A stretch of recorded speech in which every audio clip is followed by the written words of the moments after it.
Hidayat. Nama saya Hidayat Prasetyo. Kami dari mahasiswa STAI Sukabumi. Kami membuat video salah satu tugas mata kuliah ilmu kalam dari kelompok 11 dengan judul pembahasan lembaga dan organisasi fatwa yang ada di Indonesia.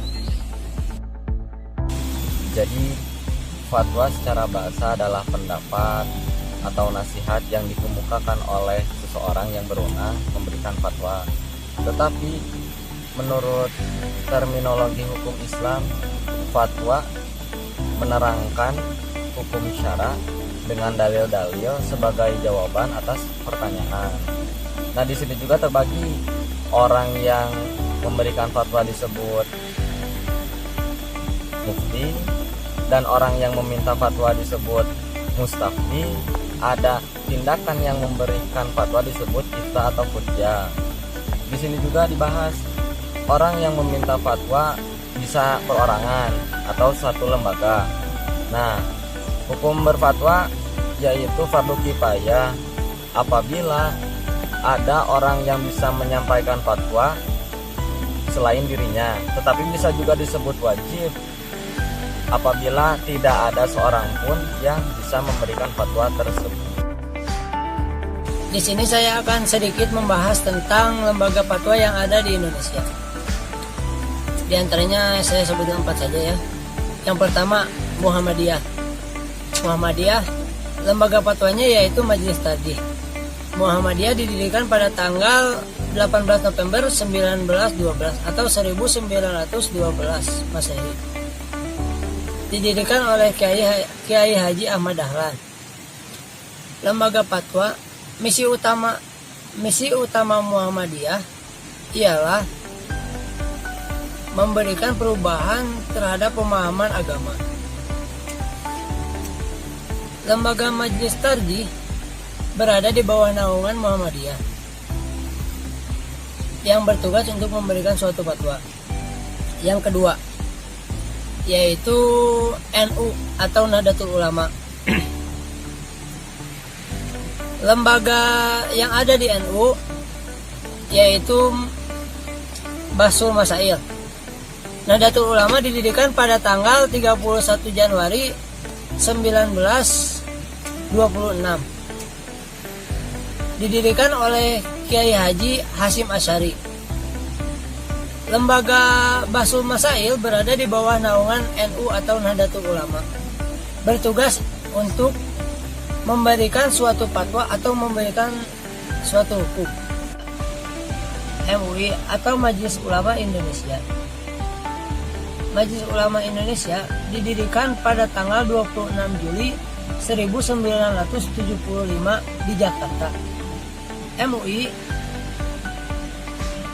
adalah lembaga yang menaungi para ulama, zuma, cendekiawan muslim yang ingin bergabung dan memiliki cita-cita bersama atau persatuan Islam. Lembaga fatwanya yaitu Dewan Hisbah. Persis didirikan pada tanggal 12 September 1923 atau 1923 Masehi. Dewan Hisbah berada di bawah lembaga Persis. Tugasnya yaitu bertanggung jawab terhadap meneliti, menjawab pertanyaan, dan bertanggung jawab terhadap jawaban yang diberikan dengan berlandaskan dalil sebagai landasannya. Oleh Muhammadiyah menggunakan metode ijtihad dengan menempuh 3 jalur. Yang pertama, ijtihad bayani atau semantik, yaitu menjelaskan permasalahan hukum yang telah diatur dalam Al-Quran dan hadis. Yang kedua, ada ijtihad tahlili atau rasionalistik atau penalaran. Yang ketiga, ada ijtihad al-istislah atau filosofis, yaitu menyelesaikan permasalahan yang tidak terdapat di dalam Al-Quran dengan hadis dengan cara penalaran dengan memperhatikan nilai-nilai maslahat. Lembaga NU, susunan metodologisnya yaitu apabila kasus yang jawabannya ditemukan satu pendapat, maka itu yang diambil. Kasus yang hukumnya 2 pendapat, maka dilakukan takrir jama'i dalam memilih salah satunya. Namun, jika tidak ditemukan pendapat sama sekali, maka dilakukan ilhaq al-masail di nadarirah secara jam'i oleh ahlinya. Dan jika masalah yang dikemukakan jawabannya dalam ibarat kitab dan tidak bisa dilakukan ilhaq, maka dilakukan istinbat jam'i. Lembaga fatwa yang ketiga ada MUI. Metode yang digunakan dalam berfatwa berdasarkan teks Al-Quran dan As-Sunnah. Namun, ada kalanya pula menggunakan pendapat mazhab Syafi'i. Pendekatan yang dilakukan oleh MUI dilakukan dengan 3 cara. Yang pertama, pendekatan nas qat'i, berpegang pada Al-Quran dan hadis. Sehingga fatwa yang dilakukan apabila telah jelas jawaban hukumnya disampaikan sebagaimana adanya. Yang kedua, pendekatan qauli, yaitu jawabannya dicukupi oleh pendapat qaul dalam Alkitab Al-Mu'tabaroh. Apabila terjadi perubahan sosial, maka dilakukan telaah terhadap qaul tersebut. Dan ketiga, pendekatan manhaji, yaitu dilakukan dengan istihad jama'i atau istihad kolektif. Lembaga fatwa yang keempat ada al-wasilah. Penetapan fatwanya sebagai berikut. Yang pertama, harus didasarkan kepada salah satu dalil hukum Islam, yaitu Al-Quran, As-Sunnah, Ijma, Qiyas, dan Ihtisan, Maslahah Mursalah, Al-Urf, Al-Istisab, Syariat umat terdahulu, dan Mazhab sahabat. Yang kedua, metode yang digunakan adalah metode istinbat yang digunakan para ulama mazhab dari kalangan ahli sunnah wal jamaah. Lembaga fatwa yang kelima ada persis. Metode resmi yang digunakan oleh Dewan Hizbah dalam memutuskan mengambil keputusan hukum dengan dasar utama adalah Al-Quran dan Al-Hadis. Lembaga fatwa yang keenam ada Al-Irsyad. Bagi Majelis Tajih Al-Irsyad, sumber hukum adalah Al-Quran dan As-Sunnah Al-Maqbulah.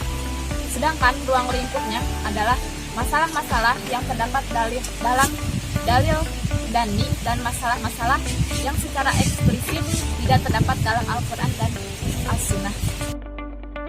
Nah, fatwa sebagai ijtihad hanya melibatkan dalil-dalil yang bersifat zani atau belum pasti. Nah, menurut Al-Midi, hukum-hukum yang sudah qat'i pasti tidak digali berdasarkan proses ijtihad. Sebab hukum yang terkandung di dalam nas-nas yang qat'i dilalahkannya pasti penunjukannya dengan sangat jelas, sudah sangat jelas dan tidak membutuhkan interpretasi lain. Misalnya, wajibnya potong tangan bagi pencuri.